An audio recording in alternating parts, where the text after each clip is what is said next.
Often referred to as the front lobby. I'm just going to close the door so we can keep our house a little warmer. When the Bells settled here in 1870, this was, by that point, a working farm.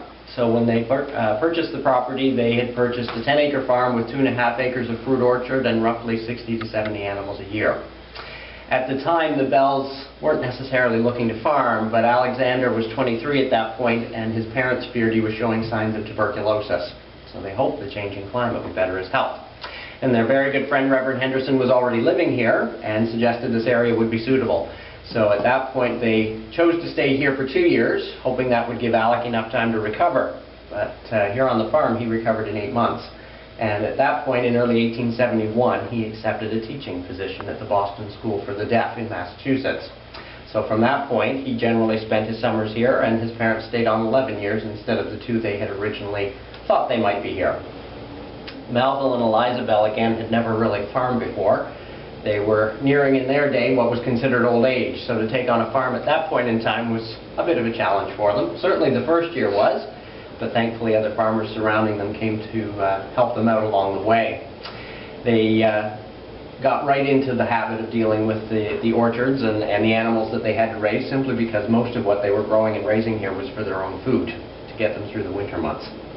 Alec generally came home once again for the summer or at holiday time, but during the summer of 1874 he was here with his parents when the basic principle for the telephone was first developed. So to his mind, this is where he invented the telephone. He also wrote the first draft of the patent specifications here in September of 1875, and then conducted the world's first successful long-distance telephone call here in August of 1876. And I'll talk more about that as we go along. Now the Bells were the type of people who like to entertain, and so there are often rather large gatherings here on the farm. At other times there might just be a few friends that came to call during the day. In any case, Melville liked to be the one to greet them at the front door because he enjoyed playing practical jokes. One of his favorites involved this portrait behind the door. If you had never been here before, he'd likely accuse you of breaking that picture as soon as you stepped in. But it's drawn that way on purpose, all done through shading by the artist, a technique known as trompe l'oeil, or trick of the eye. And being a bit of an actor, Melville could usually convince most people that it was actually broken. Now when the home was built in 1858, it wasn't designed as a typical Ontario farmhouse. It did have architectural details incorporated into the design that would give it a bit more formality. The original owners were from Montreal. Mortons were, by trade, contractors, and Mr. Morton built this home for he and his wife as a retirement residence. So all of the heavy moldings surrounding the ceiling and the acid etched glass in the front entrance were once again designed to make the home a little more impressive.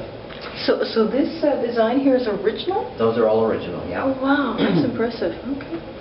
Now, like most homes of the period, this house has its everyday rooms along with more formal spaces. We're going to start with the first of the everyday rooms.